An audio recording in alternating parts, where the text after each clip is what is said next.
Thank you very much, everybody. That's really nice. Thank you. We love you. Thank you very much. What a group standing right next to me. I'm honored to have you all with me. Ben, I've only known you, I don't want to say how long. It's too long.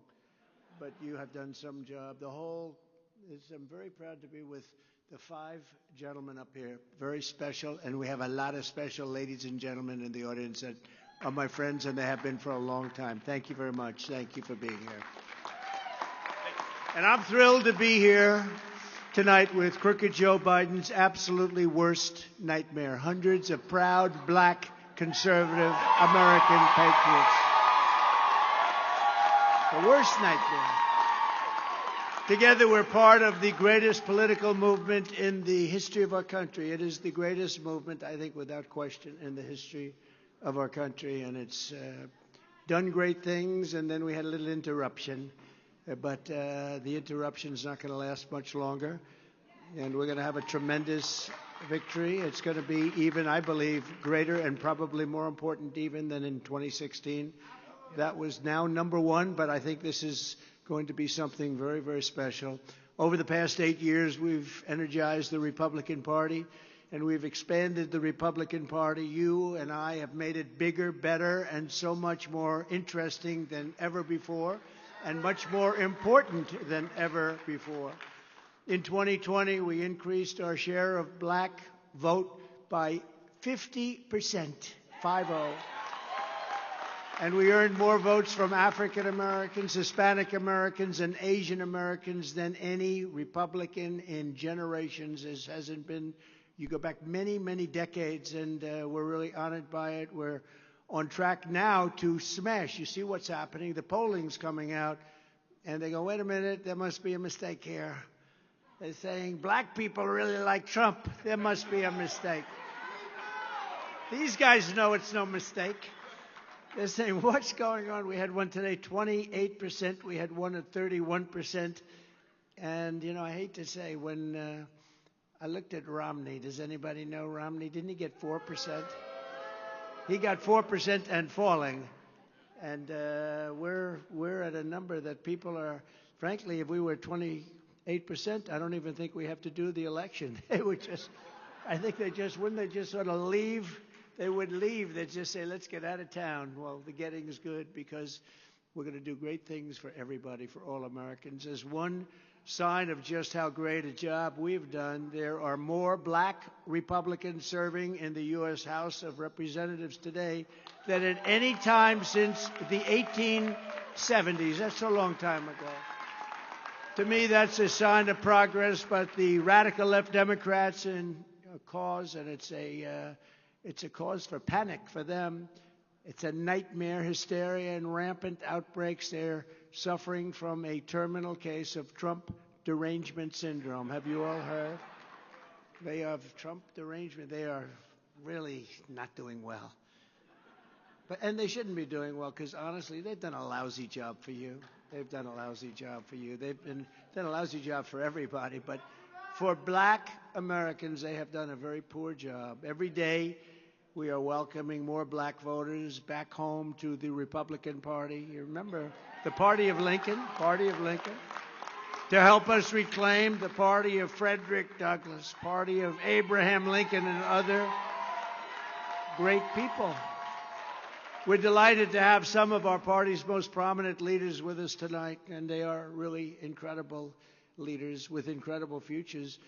And some of them, like Byron Donalds, is so young. Wesley Hunt is so young. You guys are so young. Oh, I'd like to get a couple of years from them. They're young and they're brilliant and they have an incredible, incredible future. They really do. I think they have an incredible future. Senator Tim Scott, he gave me his endorsement. He's been one of the best people we've ever had involved with us. He's been unbelievable. He's a dynamo. And I heard what he said to you. He gave a speech today at Rock Hill. He tore the house down. He's better for me than he is for himself. You know that? Right? You know why? He's a good person. I don't mind speaking about myself. He doesn't like speaking about himself. He likes speaking about people that he thinks can do a great job. He's a special man. Where is Tim, by the way? Is he around here someplace? Because he was just back there. He is a very, very special guy. And another special man is Secretary Ben Carson. And, you know, we were running. Can I tell him our little statement that you made to me in a church one day? Actually, you made it twice. You made it in a church and you made it just before a debate. But we're running, and he was doing very well, by the way. He was knocking them dead. Everyone loved him. He was tremendous religious support, evangelical support in particular. And he was going up, up, up. And I was up there. I came out, and I was doing really well. And I started to get a little bit nervous about Ben. He was going up a little too fast. I was not happy. And he said to me, you have nothing to worry about. God put you in this position. You're going to win. I was running against him. He's the most competitive guy. But he said, you're going to win. God put you in this position. And I was confused because I'm ready to go into a debate stage. And he's doing so good. And he made that statement. And I always remembered that. And then he made a similar statement at the church. And he's been a great friend of mine. He did a great job. No scandal. Remember, he was at HUD. Everybody at HUD has scandal. You know, they get a little money for an apartment house approval someplace. No scandal whatsoever. HUD, you go check out HUD. Housing, urban development, you check it out. There's been a lot of problems over the years. There was nothing. He just ran a great operation with some very good people you had. You were right about all those people, and they were great. Thank you, Ben, very much. We appreciate the job you've done. And thanks also to Black Conservative Federation founders Deontay Johnson and Quentin Jordan. Fantastic people. Congressman Joe Wilson, you know, famous for a remark he made years ago. Nobody will ever forget it, and we love this guy. He loves our country.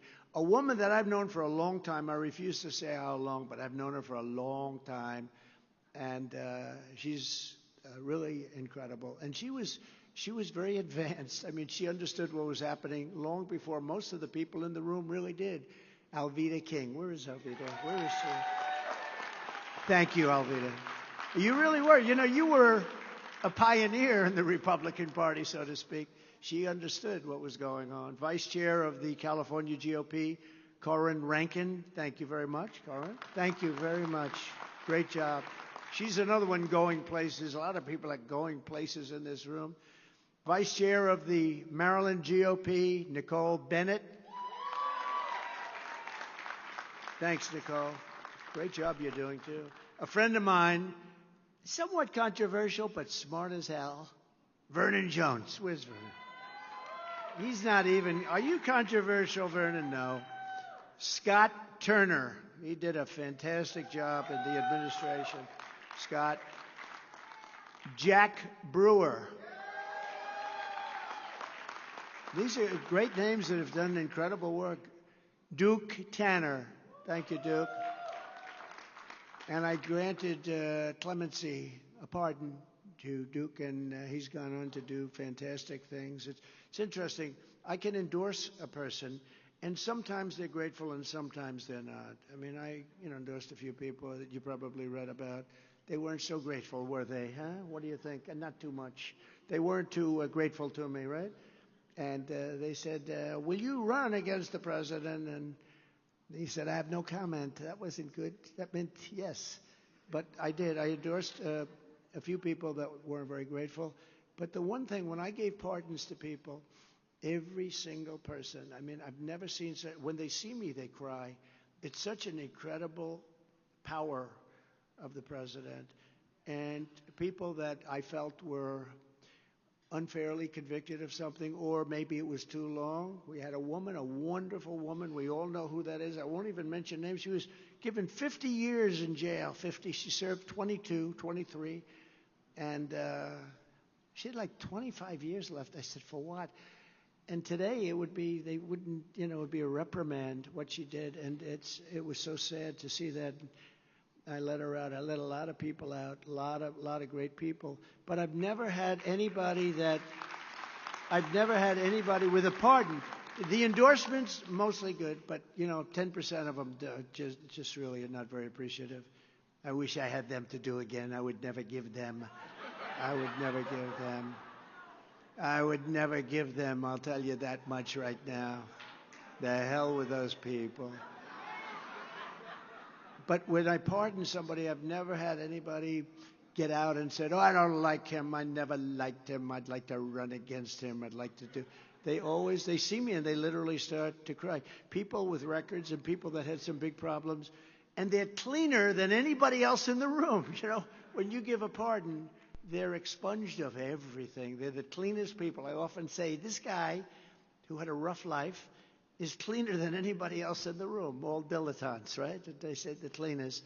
But it's something that I really appreciate. So we appreciate some of the people that I gave pardons to are in this room, and we all know who you are. I know who you are, and it was my honor. It was my honor. A man who I really like, and he's a hell of a pastor, I can tell you that, Pastor Mark Burns. Mark, where are you? Where's Mark Burns? He's a great guy. Good. These lights are so bright in my eyes that I can't see too many people out there. But I can only see the black ones. I can't see any white ones, you see. That's how far I've come. That's how far I've come. That's a long way, isn't it? These lights. We've come a long way together. Lynn Patton, she's been incredible. Lynn Patton. And tonight's honorees, so deserving, Mary Milben and C.J. Pearson. So Mary and C.J., congratulations. That's unbelievable. With the help of many of you in this room, we are going to win the South Carolina primary tomorrow night. Hey, this is exciting. Stick around. We'll all get together, okay? And this November, we're going to defeat crooked Joe Biden. He's a crooked, corrupt, horribly incompetent president who's destroying our country. Other than that, I think he's quite a nice man. No, it's funny. I was talking this day. We had a big rally. We could have filled that arena. It's a 8,000-seat arena. We could have filled that thing 3 times. And I said to the people, I didn't say this often, but I said, look, here's a story. I always respected the office of the president and the presidency so much, and I would never hit Biden very hard. But then he indicted me. He indicted me. I said, I can't believe it. I got indicted. I got impeached, and we won them, thanks to these couple of guys back here. But I got impeached, and Ben was helpful too, I will tell you. But I got impeached. That was a terrible thing. Should never happen. And it turned out I was right on the impeachment. The phone call turned out to be exactly right. They found the laptop from hell. It confirmed everything that I said. They actually go around now saying, we shouldn't have impeached that guy. He was absolutely right. But we beat him twice. But I got indicted for nothing, for something that is nothing. They were doing it because it's election interference. And then I got indicted a second time, and a third time, and a fourth time. And a lot of people said that that's why the black people like me, because they have been hurt so badly and discriminated against. And they actually viewed me as I'm being discriminated against. It's been pretty amazing. But it possibly, I don't know, maybe there's something there. But I got also sued, and a lot of it comes right out. All of it comes out of the Justice Department, or it comes out of the Democrat Party. And it's a disgrace. This is like a third world country. And I say often, Alphonse Capone, I don't know if you know who Alphonse Capone is. This was the roughest, meanest gangster in history. I've been indicted more than Alphonse Capone, Scarface. If he had dinner with you and if he didn't like the tone of your voice, he would kill you that night. You would never see your family again. You were dead. I got indicted. My parents are looking down, say, how the hell did this happen to my son? I never heard the word practically. But we're going to do something that's great for our country. We're going to make America great again for everybody, but we're going to make America great again also. And I'm not sure I can say necessarily again in this case for African Americans. We're going to make America great for all of our country, but for African Americans. And maybe we have to leave the word again out. Do you understand what I mean? Because maybe there is no again. We're going to make it great for you and great for everybody, and that's important. Our country's gone through hell, And in many cases, our country is in hell right now, and we're going to turn it around. We're going to turn it around fast for everybody, and I think you're going to be very happy. A big start tomorrow. We won, as you know, Iowa in a landslide. We won it by twice the record. We had the biggest margin ever times 2. That's not bad. We did a number nobody thought. And in all cases, it's been higher than our expectations or anybody's expectation. We went to, as you know, New Hampshire, and we got more votes than anybody in the history of the New Hampshire primary. Then we went to Virgin Islands and Nevada. In Virgin Islands, we won all of the delegates. In Nevada, we only got 99.7%. We won. So that's 4. And I heard Nikki today. Nikki, wonderful. I will never run against our president. He was a great president. Don't forget, she worked for me. But a lot of people don't realize I actually moved to there because I wanted to get Henry the governorship, if you want to know the truth. That was very important. And he's been a great governor. And Peggy, they've been a great couple. But that was it was a big factor. I said, well, if I move her over, she'll probably be okay, but we'll get a great governor for a state that I love. I've always won here. I won the primaries and I won the elections. We never had a loss here, Ben, right?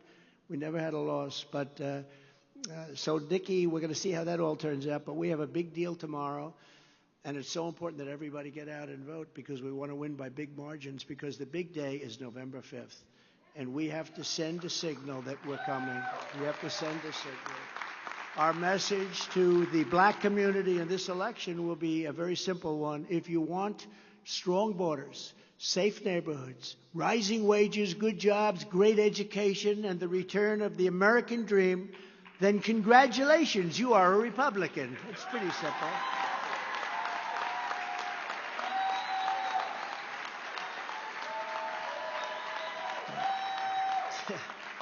Joe Biden and the radical left have abandoned everything black Americans care about. They've really let you down. Look, we all understand it. They've thrown black Americans overboard, and it's been not a pretty thing to watch. You take a look at some of these inner cities, but I and the Republican Party will fight for the black community like you have never had anybody fight for you before. And with me, you will never be taken for granted. You will never be taken for granted. They've taken you for granted. Do you ever notice they always come around about 2 months before an election? Then they get your votes, and then they go on, and, 4 years later, they come and say hello, or 2 years, depending on what office we're talking about. But they come back, and they do nothing. They do absolutely nothing until it's election time. Then they come in, they seek your vote. The future we want is one nation, indivisible, with liberty and justice for all. And that's what we're doing, and that's what we're going to happen.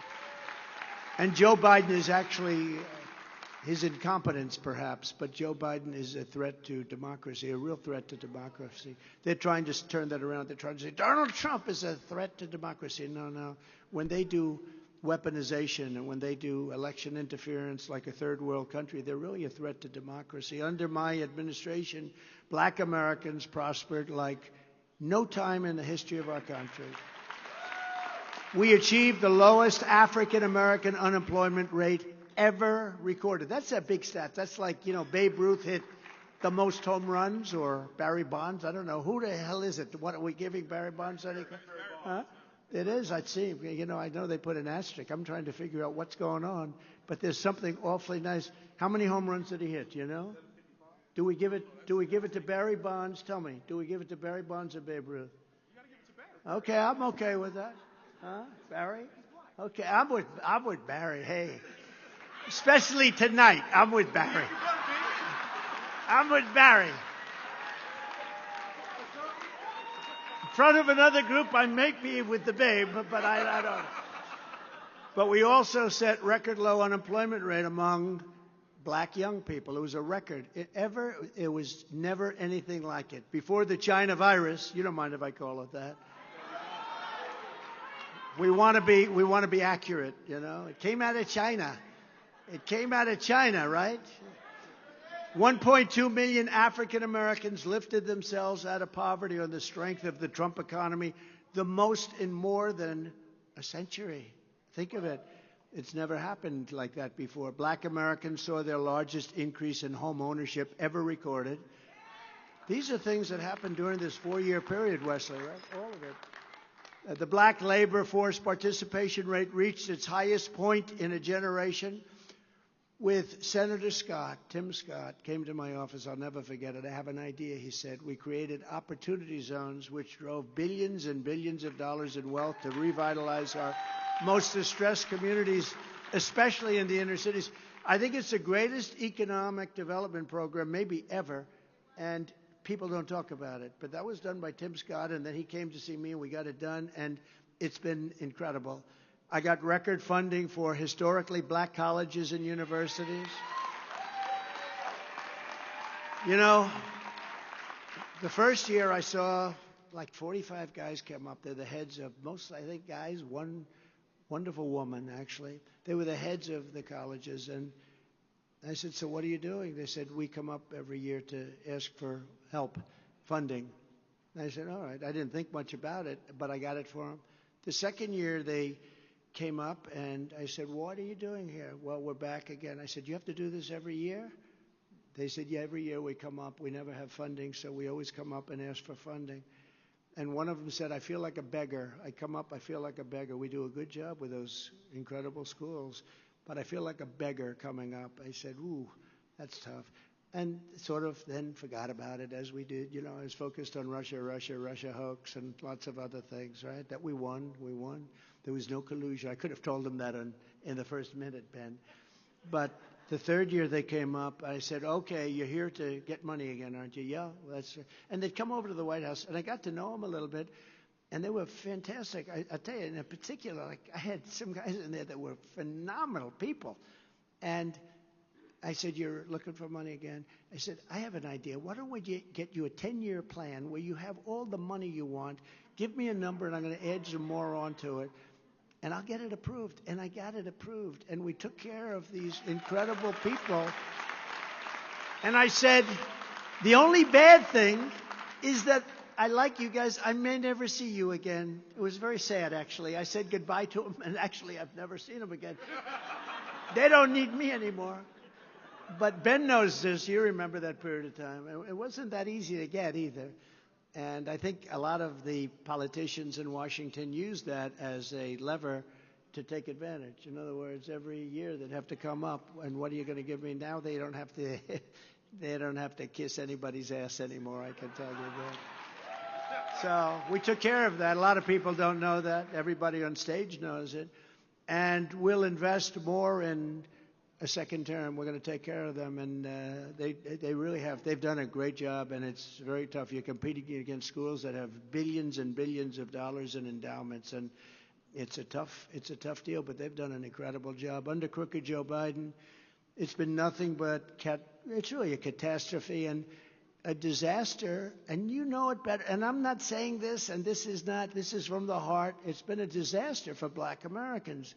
Biden gave you a 3-year inflation rate of almost 39%. So over 3 years, didn't matter if you made a little bit more money. After inflation, you were way, way behind. The number of African-American families living in poverty has increased by more than 50% since the year one of his administration. Hard to say that his administration, because, you know, we got more votes than anybody in the history of a sitting president. We got millions more votes than we did in 2016. I was told by John McLaughlin and Fabrizio, the great pollsters, sir, if you can get 63 million votes, that's what we got in 16, there's no way you can be beaten. Well, we got like 75 million votes. I said, so I guess we didn't get beaten, yeah? But they said we got beaten. Now, we're going to be watching very closely. Look, we have a country that's got a lot of things going on. We have an open border. We have bad elections. We have very, very bad elections. You have to have honest elections and strong borders, or you don't have a country. You don't have a country. The average mortgage payment is now almost 2 times as high, costing the typical family an extra $19,000 a year in mortgage payments from when I was president. You and your family cannot afford 4 more years of Bidenomics. He thinks it's a good term. It's a really bad term. Anything having to do with his name is bad.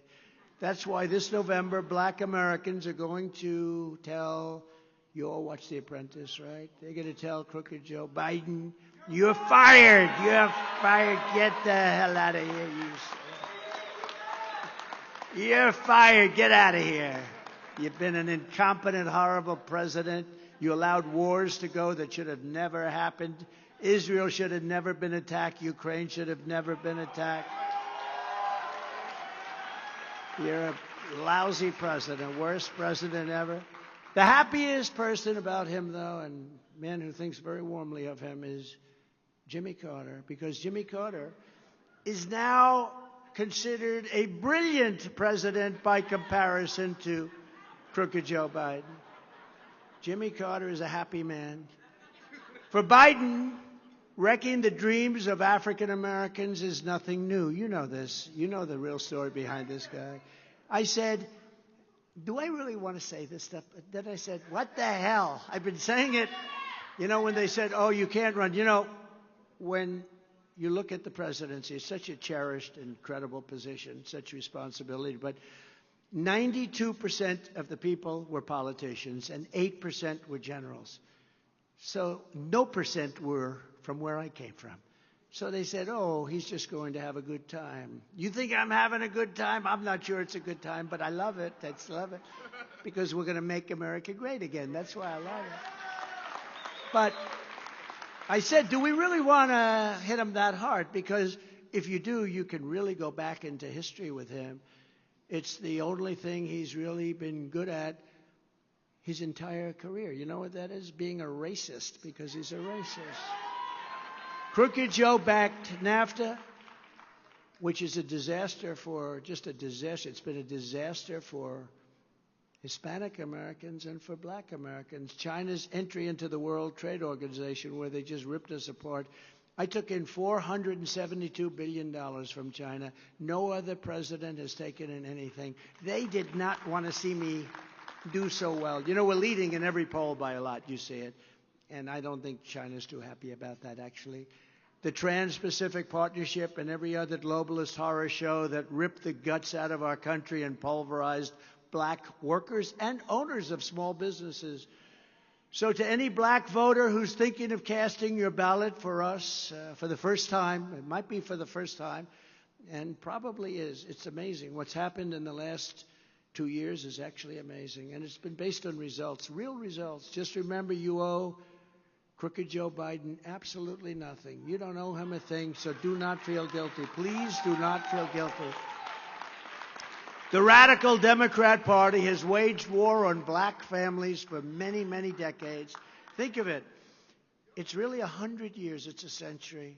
They've controlled these cities for 100 years. Hard to believe. I said, can't be. It is. They've controlled. And look at what. You take a look at Baltimore. You take a look at New York. You take a look at Chicago. You take a look at all of these places. Take a look at what's going on in the West Coast. Take a look at what's happening. And they've controlled these cities for 100 years. And nothing happens. They're slum areas. They're dangerous. Nothing has happened. And we're going to change it. We're going to change it. Thank you. I like that guy. Thank you. Thank you very much. What a voice. I love that guy. Who the hell is that? Is he a friend of yours? Yes. We're going to send him to the Met. So come join us in the Republican Party and never, ever look back. We're going to do it right. We're going to do it right. On top of everything else, Joe Biden really has proven to be a very nasty and vicious racist. He's been a racist. Whether you like it or don't like it, I happen not to like it. Most of the people in this room happen to not like it. And if somebody does like it, they're not supposed to be here. Biden spent years palling around with notorious segregationists. You know that. He boasted that his home state was a slave state. He was very proud of that. He thought it was great. If you go back and look at his body language and the way he said it, he was very proud of it. He said that he didn't want his children to grow up in a, quote, racial jungle. I don't want my children in a racial jungle. Joe Biden drafted the 1994 crime bill, which caused unfair sentencing disparities that devastated the black community, black families. Cory Booker called Biden the architect of mass incarceration. Remember this. It was a time when Hillary Clinton and Joe Biden were talking about predators and super predators. You heard that. This is a hell of a lot more of a speech than you thought you were going to get, isn't it, huh? They thought it would be boring. Them would give a little quick, boring speech, but we got. It's called "Let's Tell It Like It Is," right? And then years later,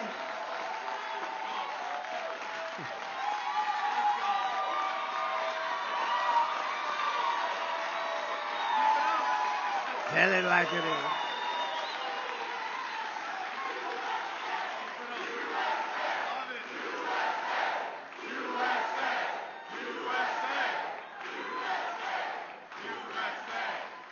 Thank you very much. I just want to tell the truth. Remember Howard Cosell? I just tell it like it is. It ended up getting him fired, but these are my words. And then years later, in an act of stolen valor, Crooked Joe had the nerve to falsely portray himself as a hero of the civil rights movement, which was so false. And then he said that if African Americans didn't vote for him, you ain't black. Now that one's been so recent, I didn't even want to. But he did say that. A lot of people were surprised. He did say that. But that one's so recent, I didn't even want to put it in. We had to go back to the real stuff. But he did say that. I was a little surprised to see it. I'm sure you were too. Unlike racist Joe Biden, I've spent my entire life working hand in hand with black Americans to create jobs, build buildings, invest in our communities, and expand opportunity and freedom for citizens of every race, religion, color, and creed. And we have. I built a lot of buildings, and I want to tell you, a black worker is a great worker. You've done an incredible job. They've done an incredible job. Really talented, great people. And that goes for others too. Hispanic is incredible. You know, the Hispanic numbers are, Ben, they're through the roof. In Miami, we're leading in Florida with Hispanic. Along the Texas, they call it the corridor, but it's the line going between Mexico and Texas for a long way. We won every single community along they call it the special line. We won every single community, and mostly, I think it's 88% Hispanic. It was a fantastic thing, something that I'm so proud of, and it is really changing the Republican Party. The Republican Party's been a much bigger party. It's a much bigger, more inclusive party, and that's a fantastic thing. Yeah, no, it's a fantastic. I'm very proud of it. Here's my promise to you as your president. I will go to work for you every single day. I will not quit until the American dream is alive and thriving for you and for every citizen in our land. And we put America first. You don't mind that. We put America first. Everywhere Joe Biden puts our citizens last, I will put you first. You will be first, and America will be first, and we're going to do things that nobody ever thought possible. Our country right now is being destroyed by people coming in that nobody has any idea where they come from. Think of it. They're coming in from prisons and jails. They're coming in from mental institutions and insane asylum. That's a mental institution on steroids, okay? They're coming in at a level that nobody's ever seen before. These guys have, it's the biggest thing. It's the biggest. So when I ran in 2016, it was such a big thing, the border. That was peanuts compared to what we're talking about now. And I tell the story. I did such a good job on the border. Remember? They're coming in. They're racist. They're this. They're that. And they said rapists, too. I called them everything. It's peanuts compared to what this turned out to be. And that was less. Those words were very inflammatory at the time. About 3 months later, they realized that the words were correct, except they weren't strong enough. It was actually the opposite. But we took this and we did a job with it, and then they wouldn't talk about it anymore. They didn't want to talk about it. But we're talking about it now because this makes what happened in 2016, it just pales by comparison. There's never been anything like this. This is an invasion of the United States of America. And they're taking your jobs, and they're taking Hispanic jobs, and they're taking union jobs. how about the unions? The unions, they work long and hard to get their wages up, and they have wages now, and people are going to be working for 15% and 20% of what people are getting now. And we don't want that. We don't want that. In some ways, it's good for an employer, but it's really bad for our people, and it's very unfair for our people. And we don't want that. We want people to come into our country, but we want them to come in legally through a process. And it is true, a lot of unions are looking and they're saying, what are we going to do? Because, you know, you're driving a truck and they do a great job, but you're driving a truck and somebody comes along and he's willing to do it for a tiny fraction of the cost. And those people are out of jobs. The unions are going to be in big trouble. And Biden's the one that's allowing them in. You know, he gave 2.5 million work permits this year to people that are illegal immigrants, 2.5 million work permits. And those are people. And the bigger problem is, and you know, at Georgia, in Georgia, to University of Georgia, they had a horrible killing. I said there's a new category of crime. It's called migrant crime. It's coming in at a level that nobody's ever seen before, and it's vicious. I call it Biden migrant crime, but it doesn't sound as good. In all fairness, it does. It's too long. It's migrant crime. But just remember, he's the one that allowed this to happen by stupidity. Well, Biden wants to raise your taxes by $6 trillion. I will make the Trump tax cuts the largest tax cut in history. We'll make it permanent and give you the new economic boom. It's going to be an economic boom. When I was president, we slashed taxes for working families. We doubled the child tax credit, which frankly wasn't a Republican thing to do, but I said we have to do it. I do things that aren't necessarily Republican. You know, I do what's right, and I do things based on common sense. Somebody said, you're a conservative. I said, no, I'm really a person of great common sense. We need borders. We need a strong military. We need good education. We need low interest rates. We want to be able to buy a house. It's really based more on common sense, I think, than anything else. Who could allow what's happening? This is an invasion. Have you seen New York, where hundreds of thousands of people are living on streets, are taking parks that the kids can no longer play? They're going into schools and taking schools. They don't speak a word of English, and they're sitting down in classrooms. Nobody knows what to do. It's a disaster that's happening, and that's happening all over the country. As we supported moms and dads by dramatically expanding education savings accounts. I don't know if you've taken advantage of it, but it's a phenomenal thing. Under my leadership, the Republican Party will always support the creation of strong, thriving, healthy American families. And something that's very big in the news today, through Alabama, you saw that decision. We want to make it easier for mothers and fathers to have babies, not harder for them to have babies.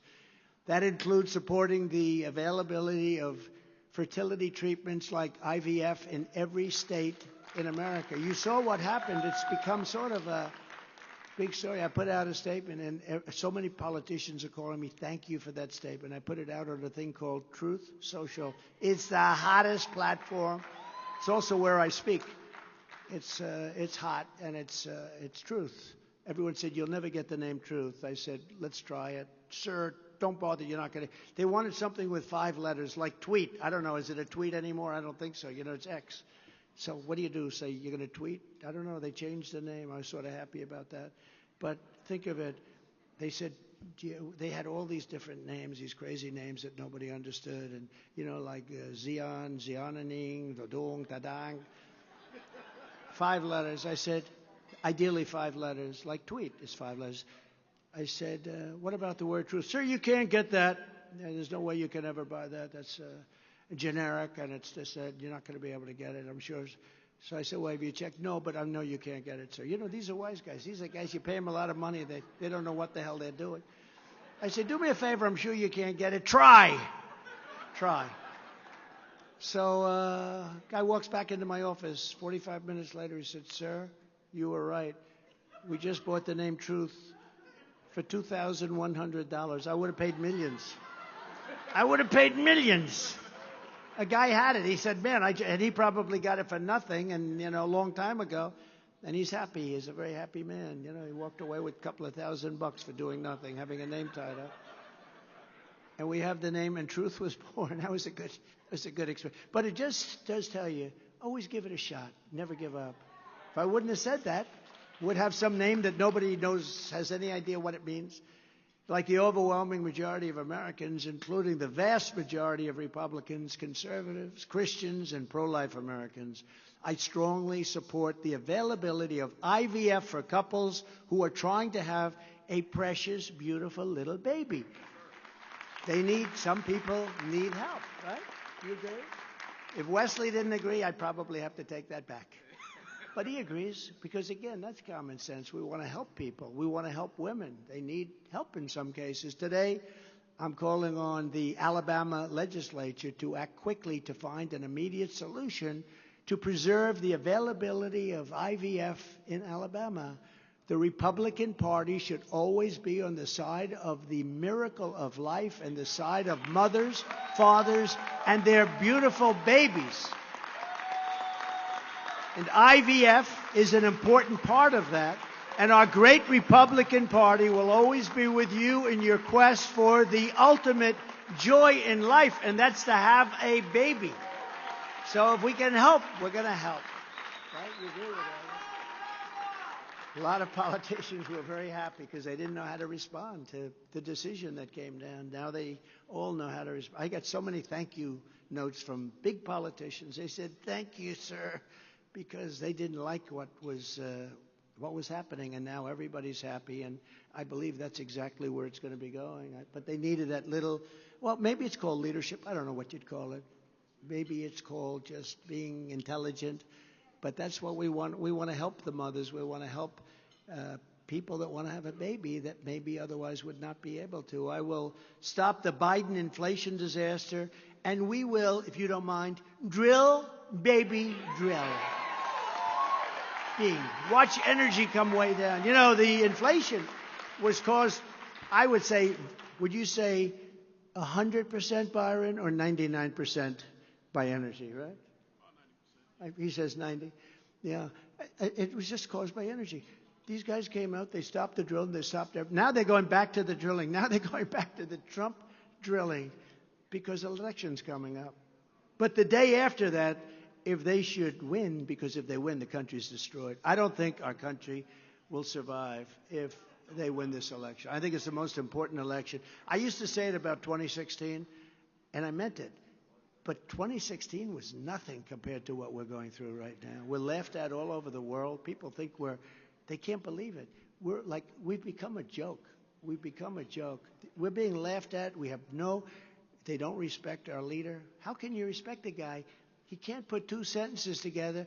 See the stage? We have 3, 4, 5 steps. We have all over the place. You have stairs. He can't find his way off a stage.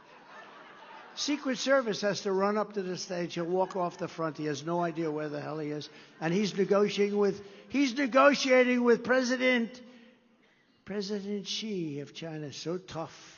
There's nobody in Hollywood that could play his role. President Xi, you meet him, he goes, "We must begin negotiation immediately." I said, "Let's talk. Can you chill out a little bit? You ever go to a ball game?"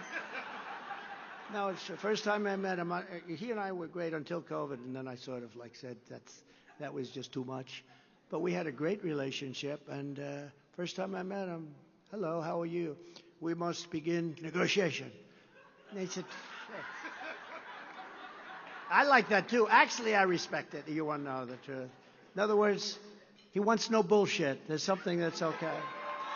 We don't have to talk about the weather. It's a wonderful day. Isn't it beautiful? How'd the Yankees do last night? Oh, who cares? I will also pass the Trump Reciprocal Trade Act.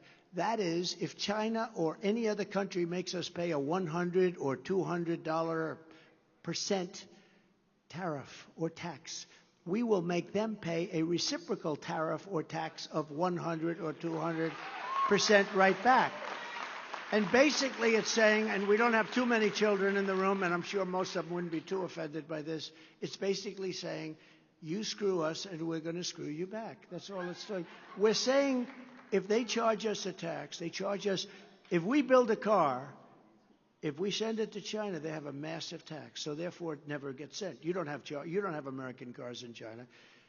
And you don't have too many China cars here. You know why? Because I put a big tax, 27.5%, any car made in China. And therefore, our automobile companies are doing better.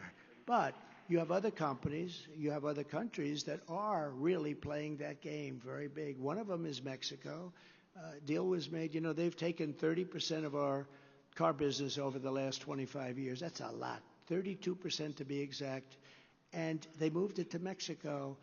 And I was thinking seriously about putting a big tax that any car made across the border, on the wrong side of the border, on the Mexico side of the border, going to put a big tariff on the car, like 30, 40, 50%.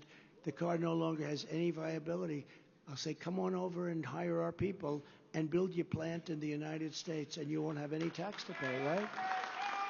And we did a lot of that. We did it with different industries, and we did really well.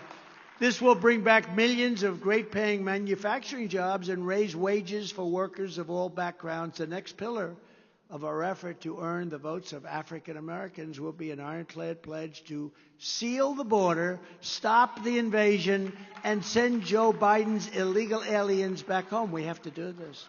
We have to do this. Have to do it. No country can sustain 18 million people, whatever it's. You can't sustain this.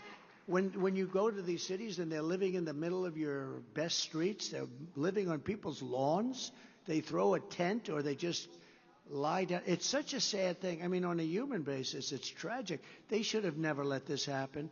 But there's no country can sustain this. And don't forget, generally speaking, they don't send their finest. I got to know most of the leaders, like in South America. They come from all over the world. But you think of South America, but they come from all over. But I got to know them. They're very cunning people. They're street smart people. Our guy's not street smart. Our guy doesn't have it.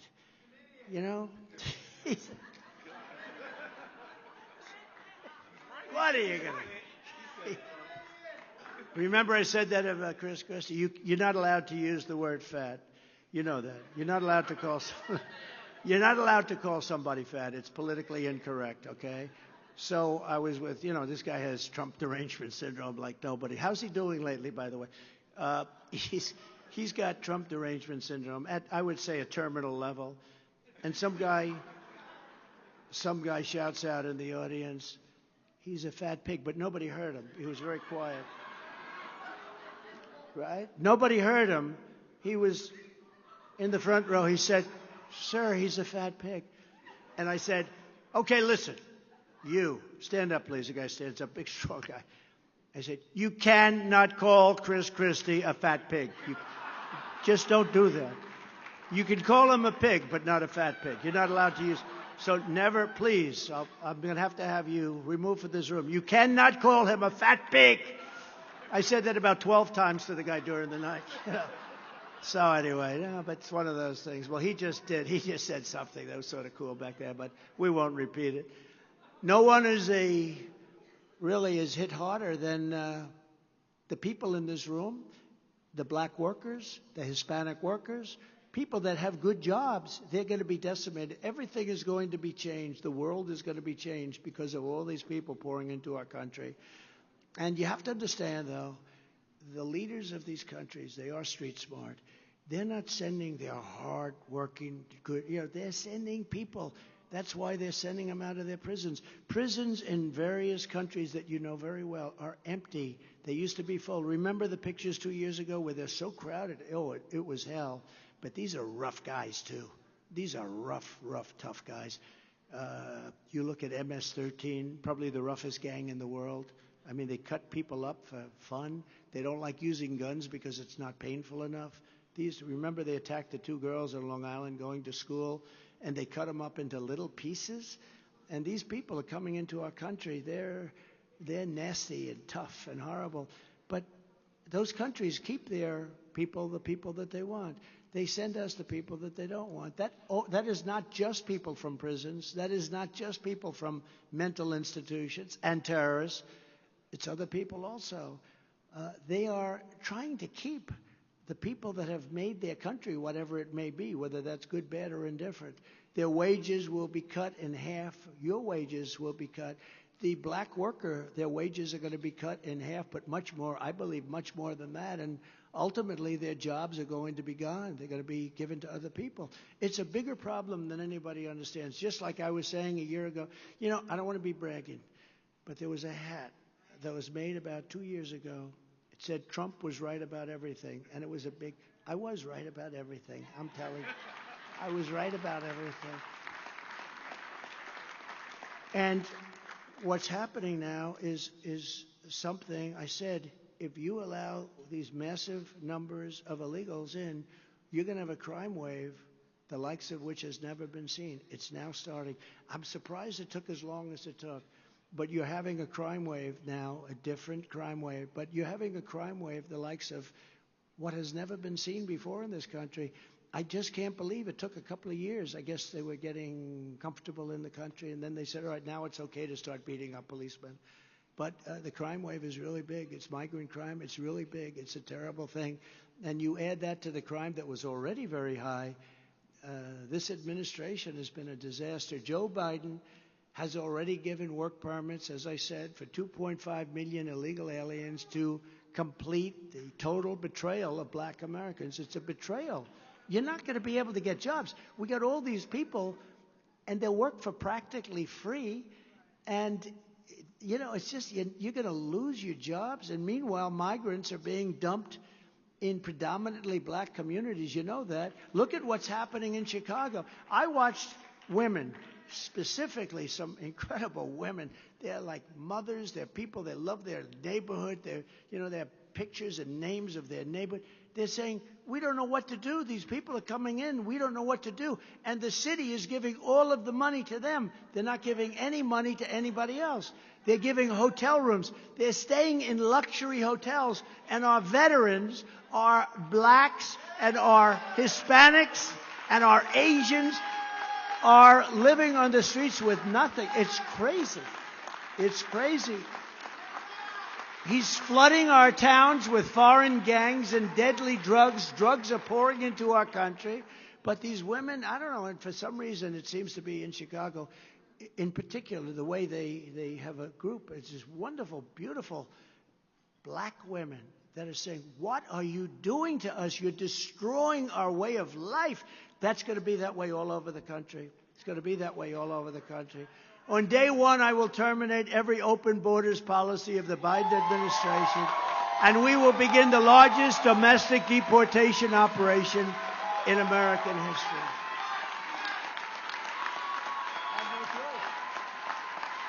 We will also act to swiftly crush the wave of violent crime. And you know, these people come from some pretty tough countries, and I said it before. They couldn't do what they do here. You know, you saw the middle finger going out to our police the other day. If that happened in their country, they'd be dead within 2 minutes. They'd be dead. They took them a little while to realize that we're politically correct. Or politically wrong, in my opinion, but it took them a little while. But if they went in, you go into some of these South American countries where they have the guys with the bullets across the, you know, Pancho Villa, right? Boom, boom. They got more bullets. You got to be strong just to carry the ammunition. And I got 28,000 of them to protect our border. Don't forget, I told Mexico, you have to give us 28,000 soldiers. The president of Mexico laughed at me. He said, why would we do that? What are you, crazy? We're not going to give you. I said, yes, you 100%. No, we won't. We won't. You know that story. Did anybody hear that story? We won't. And I said, no, you will. You have to give us 28,000 soldiers. We're building the wall. We built 571 miles of wall. We're going to do another 200 miles of wall. We had it built, and then when Biden came in, all you had to do was going to take 3 weeks. It would have been erected 200 extra miles, far more than I said during the campaign that I was going to build. But I said to Mexico, you have to give us soldiers because they're coming through your country in numbers that nobody's ever seen. And the president said no. I said, listen, you're my friend. I like the guy. I said, you're my friend. Send somebody to negotiate with me. So they sent this gentleman over, a very handsome guy, tall, beautiful-looking guy. And I said, I want 28,000 soldiers guarding our border, and I'm not going to pay. And they said, Yeah, we're not going to do that. We had a woman from the State Department who was a very nice woman. She worked on Mexico exclusively for 25 years. I said, give me the top 10 things that you want. I'll get all 10 of them. They said, she said, sir, you're wasting your time. We've been after this for 20 years.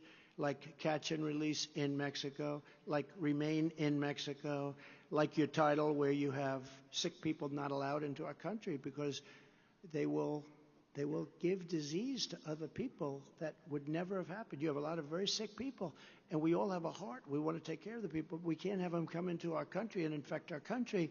And all of these things, I had 10 things. I went to Tom Homan, who you know, he's a tough guy.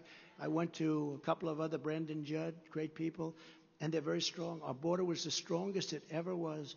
I said to him, no, you're going to give it to me. No, he said, I'm not going to give you 28,000 soldiers. I'm not authorized to do that. I said, I promise you, you're going to give it. Now, you're going to give us 28,000 soldiers, and we're not going to pay for them. And they're going to go from east to west or west to east. I'll take it either way.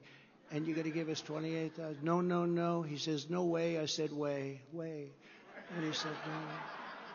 And then I said to him, here's the story. You're going to give us the 28,000 soldiers. We're not going to pay. And if you're not, we're going to put a 25% tariff on every car that you have made that you stole out of America. We're going to give you a 25% tariff. Every single car and every product that's made in Mexico that comes into the United States is going to have a 25% tariff placed on it. And if you're not going to give us the soldiers, it goes into effect on Monday morning at 7 o'clock in the morning. It was a Friday. And he said, sir, you ever see a guy choke like over a putt or over a pitch by a guy that throws a ball at 100 miles? It's like, oh. And you could see he was a little choky. He was getting a little bit choky. May I have 5 minutes? I said, to call the president of Mexico. Yes, sir, to call the... He comes back in about 3 minutes. He goes, we would be delighted to provide you with 28,000. And that's why we had the lowest numbers, the best numbers in the history of the border, the history of our country by far. We also did two other things. Drugs were down 57%. Now, drugs are 10 times higher than at any time. The drugs are pouring into our country. There's nobody to stop them. It's not just people. And human trafficking, and it's almost always with women. It's women. And you think of it almost as an ancient crime. You know, when you hear human trafficking, you don't think about it as today in this world. Well, it's worse today than it was 1,000 years ago. And the reason is because of the computer, because of the Internet. They search the Internet for women, and they grab them. It's an unbelievable, horrible thing, and it's big business. It's getting to be as big as the drug business. And we're going to stop these people. We're not going to do it. We did a better job on that than anybody's ever done. We had it because it was very hard to get them in. They'd have women put in trunks of cars. It was vicious. And we had it large. We had a big portion of it stopped. I mean, these are violent people, very smart, but violent, streetwise people. And we had so much stopped, and we did such a good thing. And then when he took over, he let it all expire. The person from the White House, from the Secretary of State's office, from State Department, she couldn't believe it. She said, you got every one of the 10 things we've been trying for 25 years. You got every. I said, I told you. I got every single one.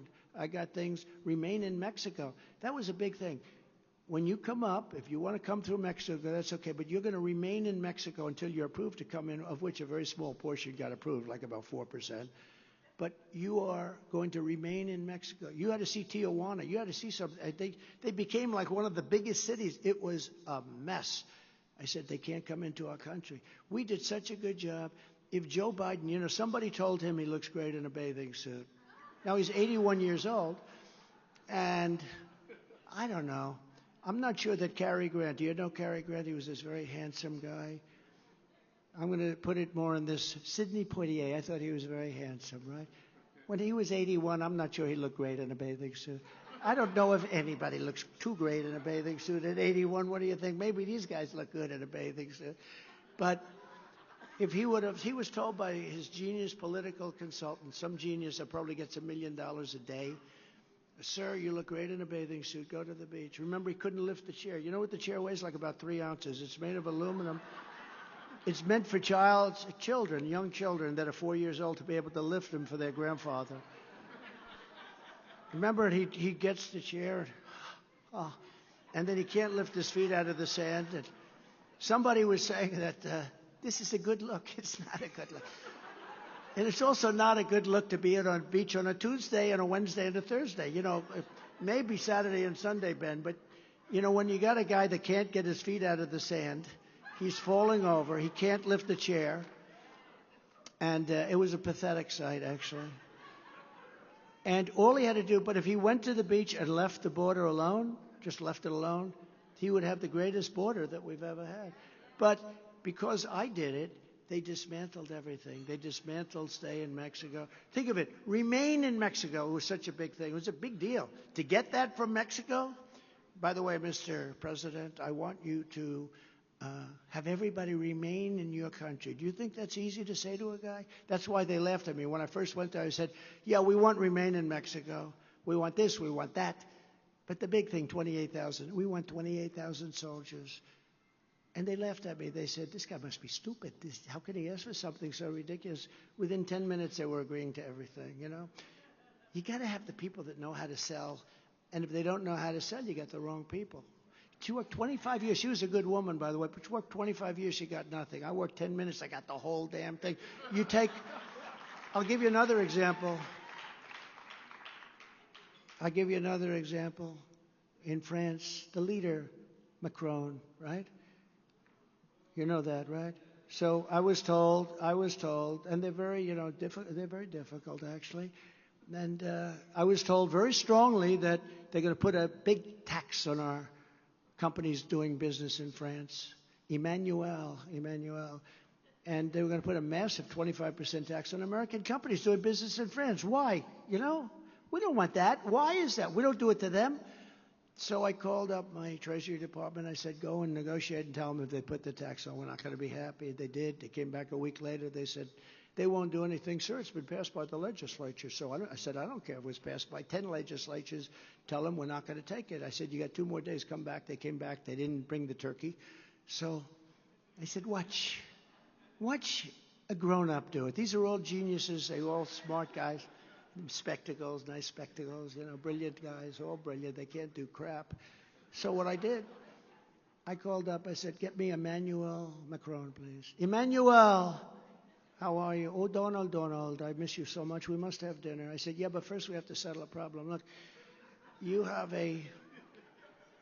instituted a big tax on American companies, 25%. Yes. Oh, yes, we have done that. Oh. And yes, it's been fully approved. Thank you very much. It's already in effect. I said, here's the story, Emmanuel, take it off. Well, I won't be able to do that. This was approved by the legislature. That's okay. You are the legislature. Here's what you do. Take it off fast.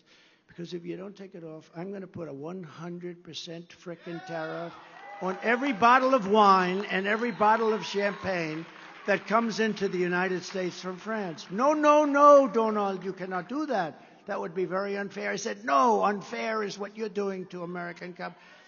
Within about 3 minutes, he said, may I get back to you? I said, yes, but you got to do it fast because it's ready to be instituted. I have it in front of me right now. I'm going to sign it. He calls me back in about 3 minutes. Donald, we have decided to remove the tax. We will not be charging American companies. And that was the end of that. Is that good? Is that a good story? I mean, these are stories. I could give you more of those crazy stories. I got so many of those. I kept you out of war with that same kind of stuff. You didn't have any wars. We defeated ISIS. We killed Soleimani. We killed al-Baghdadi. We knocked the hell out of ISIS. Don't forget, ISIS, I was told by our generals, the television generals. We have great generals, by the way. Great. We have a great military, but not the guys that are on television. Not Milley. He says, you beat me. He actually beat me, too. Not Milley, not others, I won't say, but you get to know them after a while. But we have great warriors in there. Raisin Cain, right? What's your name? Sir, my name is Cain. What's your first name? Raisin, sir. I said, wait a minute. Your name is Raisin Cain. Yes, sir. That's what they call me. I love you, General. I've been looking for you for a long time. And he beat the crap out of them. What he did was unbelievable. He knocked them out in 6 weeks. I was told it was going to take 4 years. I met him. I flew to Iraq, and I actually met I landed in Air Force One, had to turn off all the lights. After 20 years, you still couldn't have the lights of a plane on. We landed on the runway. Maybe you heard the story. I told it a couple of times. We landed on the runway, sir. They said, sir, we're getting ready to land. We're about an hour out. Could you please have all the lights turned off in your cabin? I said, why? Because we don't want anybody to see us. So we spend $1 trillion, and we have to turn the lights off because we're going to be shot down. Think of it, how crazy. I said, can you imagine? I'm spending, and they're pulling down the shades, they're turning off. Not only pulling down the shades, and so the plane is totally dark inside, no lights on the wings, nothing, everything's out. And they're flying in, so what I did is I went up and I said, I want to see the captain. I want to fly in with him because I love doing that. I love this great equipment. Although the plane's 32 years old, I ordered new ones and I saved $1.7 billion from what Obama was willing to pay. I have to tell you, black president, but I got $1.7 billion less. Would you rather have the black president or the white president who got $1.7 billion off the price? I think they want the white guy right now. You got $1.7 billion off the price. I said, no. I said, we're not doing it. No. I kept saying no to Boeing, and the price kept coming down for this exact same plane. Anyway, so I went up to the cabin, and the captain's there. This captain, better looking than Tom Cruise. I was going to say and taller, but I don't want to say that because I got myself in trouble. A perfect looking, like a male model, everything perfect. You know, they put the best people flying the president, which probably makes sense, the helicopters and the planes. Yes, sir, it's a great honor to have you in the cabin with us, sir. They had 4 guys that looked like the most handsome human beings I've ever seen. He said, sir, we'll be landing in 20 minutes, sir. And I don't know if anybody has ever been in a cabin of a very sophisticated commercial plane, one of the great planes, and it's all computer operated, the sounds and everything. They have a voice. And when you get 100 feet or 1,000 feet, it says 1,000. And it's a computer voice, but you wish you could speak that way. So it goes 1,000. And I'm having a problem because I don't see any lights, and he's telling me we're about ready to land, and I'm looking out for, and I've been in a lot of planes. I love, the whole feel of sitting up front. It's like you're in a bird, and I'm watching. And I have these guys there. They're perfect. They're cool as cucumbers. The 2 captains. I've never seen so many people in a plane. There are 5 telephone operators. They say, how many calls can I make? But they have guys. If I want to call China, sir, I take care of China. I take care of this is serious. This is like the real deal. So anyway, so I'm walking up. I say, Captain, are we okay? Talk about joking. I'm going, are we okay, Captain? Is everything all right? I don't see any lights up there, Captain. He goes, sir, we're fine, sir. And then you hear 1,000. That means we're 1,000 feet over there. That's not much. That's like a building. And this plane's very big. And there is absolutely nothing on the ground, and there's nothing in the plane. It's totally dark other than a little tiny light up front so they can see a little bit. And I said, Captain, okay, you sure everything's okay? Would you like to go back? Let's go back to America. He said, forget, I wanted to go to Iraq to find out why the hell we couldn't beat ISIS. And I did this. We left at 3 o'clock in the morning from the White House. Everything was very top secret. Nobody knew I was going. It was a big surprise when I ended up there. In fact, they said they think Trump's on vacation. No, that's Biden that's on vacation all the time. The guy took more vacations than any human being in history, I think. He set the record in history, not just for a president. He's on vacation right now. Whenever there's a problem, he's in one of his many homes. Figure that one out. He made $179,000 was his top salary. He's got homes all over the place. So we're in there. It says 1,900. 800, 700, 600. That means 600 feet. That's very close to Earth. And underneath is desert. Not a light. 500. Captain, are we okay? Is everything? Is everything okay, Captain? Yes, sir. No problem, sir. We'll be landing in 30 seconds, sir. 400. 300, 200. Ay. Oh. So now we're like 200 feet off the ground. This massive airplane, the wheels are down. 100. There's not a light in the runway. You know the way runways are all lit up, right? We know it. They're all lit up like flash bulbs. There's not a light in the runway. And then boom, boom. We land so beautifully, like perfect. And I said to the captain, "Thank you, Captain." I'm walking out of there. Man. Then I said, "Great job, Captain." "Yes, sir. That was a great honor to have you, sir." "Great honor, sir." And I'm walking out like, get me the hell out of here. So this is all fact.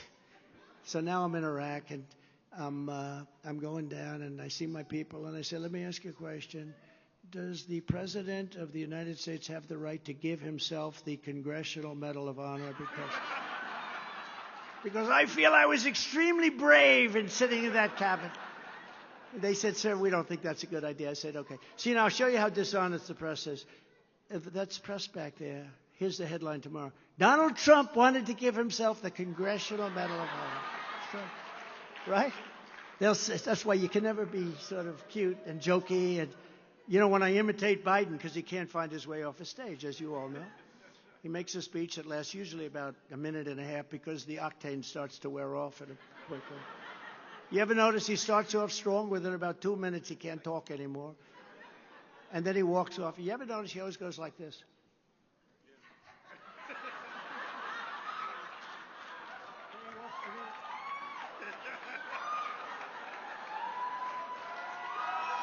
Then he comes back up to the mic, and he's looking. He's totally lost. There's stairs all over the place. He could go there, here. He could jump off the front of the damn platform. But he always goes like this. And then there's a stair right there, right? Then he starts.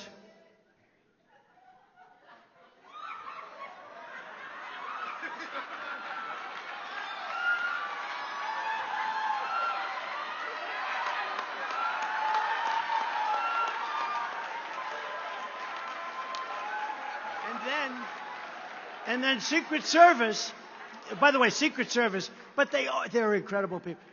So one of these beautiful, handsome, smart, intelligent, with far greater IQ than he had when he was 45. They're much smarter than he was. It's always lousy when Secret Service is smarter than the president, okay? But the Secret Service always runs up, grabs him, and leads him off the stage. And we say, this is our president, right? But here's the problem with that. Like I'll sometimes say, Barack Hussein Obama is the president of our country. And they'll say, Donald Trump didn't know who the president was. What I'm saying is Obama's calling the shots, perhaps. But when I say that, so it's very dangerous for me to do this. When I do the walk, my wife, I said, how did I do? Good, honey, but you couldn't find your way off the stage. What happens? I said, what the hell? They say that Donald Trump couldn't find his way off. They know it's not true. So I don't do too much imitation of that anymore. I don't do it. But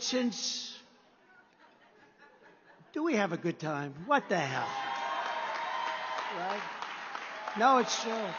No, being sarcastic, I interchange names all the time. Every time I interchange a name, and I do it in sarcasm, every time I interchange a name, they say, Donald Trump didn't know this one from that one. I know exactly what the hell Don't forget, I'm up here now rapping to you guys for 45 minutes without any notes because this stupid teleprompter wasn't working.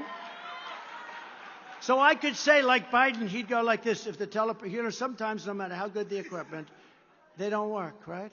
So if Biden lost the teleprompter, first of all, he's no good with the teleprompter anyway, even when it does work. How about when he takes questions from the press? He goes, here's notes. Because when I was in the White House, I remember I used to get these tremendous skirmishes. I'd scream, and I had that idiot from CNN. I had all, and we won. We did win. I had a lot of fun. But think of this. Jim from NBC. And he's like, yes. Mr. President, what's your favorite color of the ice cream and flavor of the ice cream? Okay. Then he picks up a card and he reads the answer. My favorite color is black. But my favorite ice cream is vanilla. So think of it. The press asks him questions. They ask him questions, and he reads the answers. That never happened to you. Did that ever happen to you? No, they ream us, right, with questions, but it never happened with us.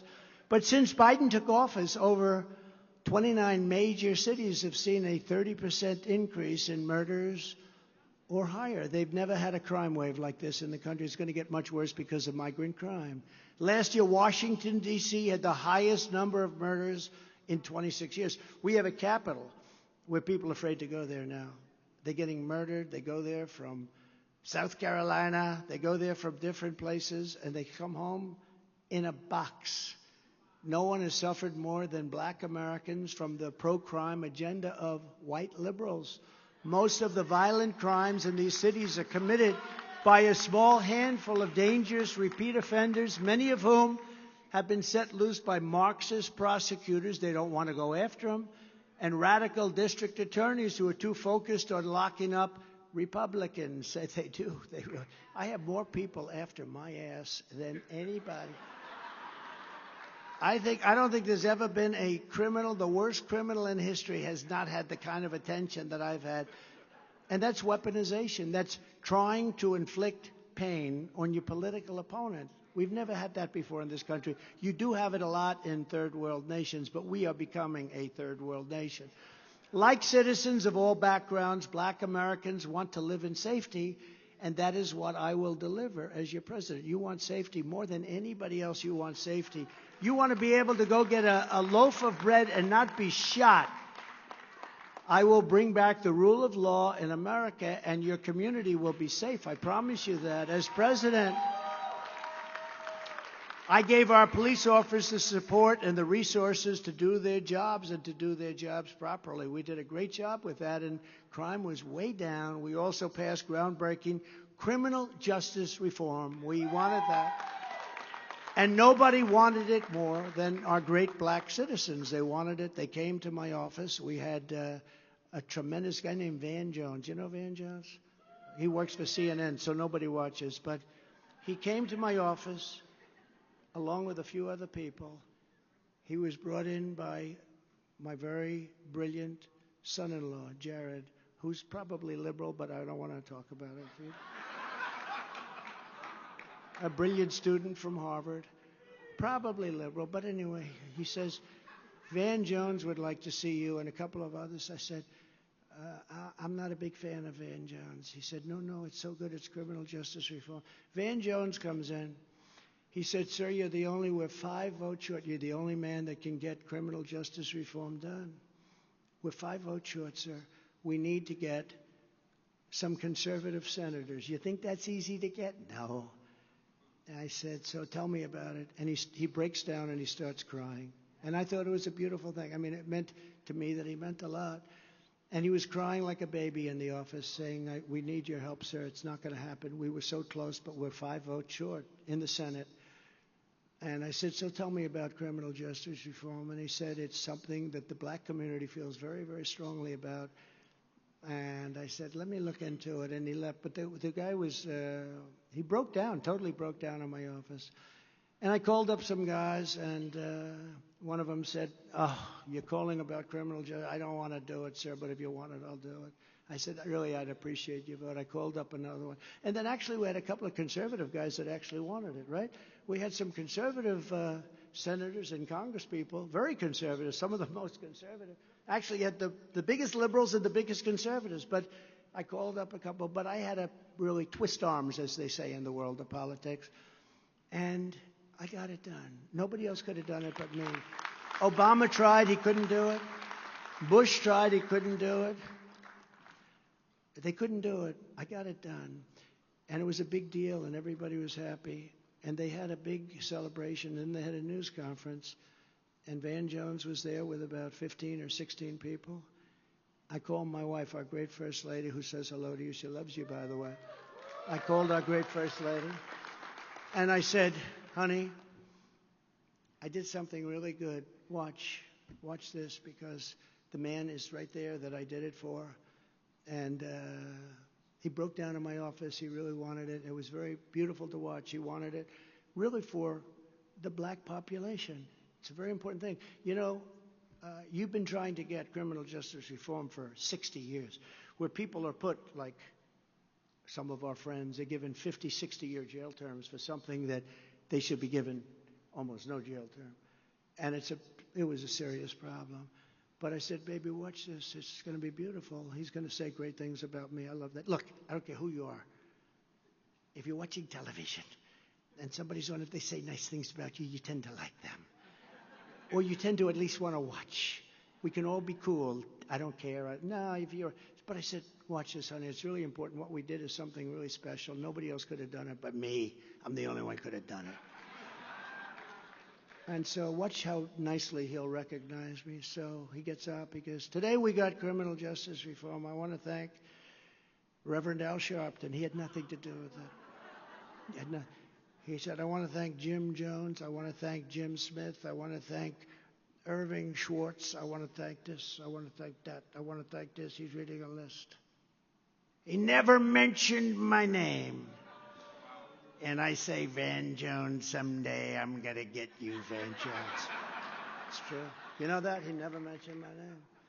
My wife said, congratulations, darling. Great job you did. Then he never mentioned my name. And I thought that was terrible.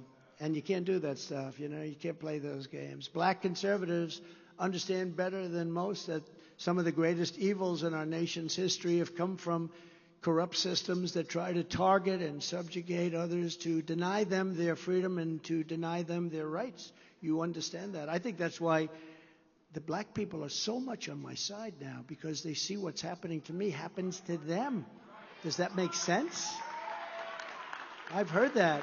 When I did the mugshot in Atlanta, you know that mugshot is number one. Elvis Presley's number two, and Frank Sinatra's. They had Frank Sinatra for fighting, and they had Elvis for, I don't know, something in a gas station. He tried to hold up a gas station. I don't know, something. Elvis. So Elvis is number two, but he was always number one. The mugshot, we've all seen the mugshot. And you know who embraced it more than anybody else? The black population. It's incredible. You see black people walking around with my mugshot. You know, they do shirts, and they sell them for $19 a piece. It's pretty amazing. Millions, by the way, millions of these things have been sold. So I don't know if I'm proud of it or not proud of it, but anytime you can beat Elvis, that's okay, right? Over the past few years, millions of Republicans have woken up to the dangers of weaponized power in our government and our justice system, and no one knows about that better than me. When I return to the White House, I will have no higher priority than to restore fair, equal, and unbiased and impartial justice under the constitutional rule of law. That's for everybody in this room, everybody in this country. We share the dream of Reverend Martin Luther King Jr. He was great. What a speech. Where is she? Where's my beautiful? It is, I want to be able to see you. I wish they'd turn off those lights. But you are so amazing, and we've been friends so long. But we share those dreams of a nation where we are all treated equally because we're all created equal with equal rights and equal dignity in the eyes of God, and we love God. Every time the radical left Democrats, Marxists, communists, and fascists indict me, I consider it a great, great badge of honor because I'm being indicted for you, the American people. I'm being indicted for you, the black population. I am being indicted for a lot of different groups by sick people. These are sick, sick people. Never forget, our enemies want to take away my freedom because I will never let them take away your freedom. It's very simple. They want to silence me because I will never let them silence you. And in the end, they're not after me, they're after you, and I'm just standing in their way. I just happen to be standing in their way from the very first day that we take back the White House, and it's going to be we are going to take back, it's not me. This is the greatest, Make America Great Again. When Biden gets up and says, we're going to stop, Make America Great, I say, the guy doesn't even know what the hell it meant. If I said, Joe, what does MAGA mean? I don't know. Please tell me, I'd love to know. Make America Great Again. But right from the beginning, we take away our beautiful, cherished White House from crooked Joe Biden. I believe we're going to have the 4 greatest years in the history of our country and the 4 greatest years for the black population. It will inure to your benefit, just as it did in my first 4 years. Before I even arrive at the Oval Office, shortly after we win the presidency, I will have the horrible war between Russia and Ukraine settled and restore peace through strength. Just like when I did the wine and just like I did with the soldiers, we will have peace. We will have peace. We're not going to let that go on. People are being brutally killed by the hundreds of thousands. The numbers are far greater than they report. We're going to rebuild our cities into beacons of hope and safety and beauty better than they have ever been before. We'll work with Democrat mayors and Democrat governors if we have to, but we're all controlled by the Democrats. But we will go in and we will straighten our cities out and we'll get rid of the crime. We will take over the horribly run capital of our nation in Washington, D.C., and clean up, renovate, and rebuild our capital city so it is no longer a nightmare of murder and crime, but rather it will become the most beautiful capital anywhere in the world. We will clean it up and we will make it safe and we will fix the roads, which have potholes and filth and garbage, and the medians, which have fallen into the roads. And I just wonder what foreign countries, what leaders of foreign countries think as they come into the Washington, D.C., and they see the deplorable graffiti all over the beautiful white marble columns. I will always defend Medicare and Social Security, which, as you know, Nikki is not doing a good job on that. You know, we sort of don't even talk about her anymore. It's amazing when you do badly in the polls how you don't mention people, isn't it? It's an amazing phenomenon. I hope you, neocon. I hope you remember that tomorrow, but I will support because we have to get out our vote. We have to send the signal for November. We have to get out and vote. We have to win by big margins in Iowa. As I said, I got the largest margin in history by double. And New Hampshire, the same thing. We had the most votes in history, more than John F. Kennedy. Think of it. He's right next door. We got many more, thousands and thousands of votes more than John F. Kennedy. That's a great honor. I will support our community churches, and we will put faith and family at the center of American life. And that's a huge thing for the black community. I will fight for universal school choice so that every parent has the power to send their child to the private, public, charter, or religious school that is best for their child. I will get politics out of our classroom and focus our schools on the skills of our children. We want them to be able to graduate from school and succeed and get a great, great job. There are jobs that they're well suited to, but they don't teach that in those particular schools. I think that vocational schools are really lacking in this country. You have people, and they can make more money. They can make more money that way than they're going to make by sitting in some cubicle doing numbers, which they might not be good at, but they may be really great at the other kinds of skills. And I will keep men out of women's sports, if that's okay with you. I will fully uphold the Second Amendment, and unlike Democrats, I will not disarm law-abiding citizens while leaving guns in the hands of violent criminals. We will protect innocent life and restore free speech, and I will secure our elections like never before. Our goal will be one-day voting with paper ballots and voter ID, right? Voter ID. Paper ballots. You know, it'll cost about 9%. I don't know if you know that. With all the millions and millions they spend, and it's still really messed up, it will cost to have great secure elections 9% the cost of doing it the way we're doing it now. It's a scam. But until then, Republicans have to win. We just have to win. If you took the 10 worst presidents in the history of the United States and added them up, they would not have done near the destruction and harm to our country as Joe Biden and the Biden administration has done. He's the worst president in history. And I'm telling you, and I told you before, I would never be this harsh. I'd say, well, he's got some difficulty now. Once I got indicted, I said, wow, that's horrible. Nobody thought that was going to happen. Even the super liberal pundits said, well, they'd never indict a popular president. I got the most votes of any sitting president in history by far. So I guess that makes me popular. I watch some of these shows and they say, Well, he's not popular. I said, I think I'm really popular. I have a 92% rating in the Republican Party. If I endorse somebody, it almost guarantees they're going to win. And I got to listen to these fake news people say, they usually tie me in with Biden. They usually say, these are two unpopular people. I don't think I'm unpopular, really. Then they say women don't like him. I think women like me. I think I've never had a problem. Never had a big problem. So if you want to save America, then South Carolina tomorrow, you must go out and vote. You have to do it. And in conclusion, every generation, black patriots in this state, this great state, I love this state, we've won it every time, primaries and general elections, and all across our nation have poured out their blood, sweat, and tears for our country. Black patriots fought and bled on the battlefields of the American Revolution, and they really did. When you read the history, what they gave up. They gave everything to smash the chains of slavery and preserve our nation, and they did it with incredible bravery. They helped win the Wild West, tame the skies, and save freedom in the Second World War. They're warriors. From the very beginning, black Americans have been a vital part of the American story, helping to make this the greatest nation in the history of the world. So true. Thank you. We thank you. We thank you for it. But now we are a nation in decline. We are a failing nation. We are a nation that has lost its confidence, its willpower, and its strength. We are a nation that has lost its way. But we are not going to allow this horror to continue. 3 years ago, we were a great nation, and we will soon be a great nation again.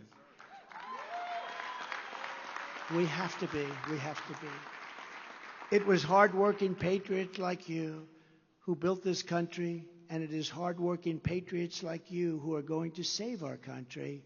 We will fight for America like no one has ever fought before. 2024 is our final battle. With you at my side, black Americans. Again, nobody has ever seen poll numbers like this. If we could guarantee this for 9 months, we could. Do you see this? Oh, my friends, right here. You're going to be in that position that you're looking for in California, too. I predict. You're doing great. But all of these incredible people, all of these people, they're so great. If we could come in just at the numbers we have now, there's no way we can be defeated. We have to come in. We have to win because we're going to lose our nation. We will demolish the deep state. We'll expel the warmongers, these stupid, crazy warmongers from our government. They want to go out and kill everybody, and they don't understand. They want to kill everybody for no reason whatsoever. Countries that don't want us, countries that have people. They're dying all over the place. We're dropping bombs all over the Middle East again. Here we go with stupid people dropping bombs. We'll drive out the globalists. We'll cast out the communists, Marxists, and fascists. We'll throw off the sick political class that hates our country. They absolutely hate our country. And we will evict crooked Joe Biden from the White House on November 5th, 2024. He's been very bad to you. He's been very, very bad to you. The great silent majority is rising like never before. And under our leadership, the forgotten men and women will be forgotten no longer. They will be forgotten no longer. They weren't forgotten during that 4-year period. It was a glorious period for our nation. Again, the best job numbers from every single group. Women, men, people with beautiful diplomas from MIT, Harvard, from the Wharton School of Finance, the greatest. People with no diploma from high school. Every single group was doing better than they had ever done before. We're a movement, and it's a big movement. It's the biggest movement in the history of our country. Make America great again, MAGA. And you are going to be the biggest part of it. I believe you could be the biggest part of it. We are one movement, one people, one family, and one glorious nation under God. And together, we will make America powerful again. We will make America wealthy again. We will make America strong again. We will make America proud again. We will make America safe again. And we will make America great again. Thank you very much, everybody. We love you all. God bless you all. God bless you. Thank you.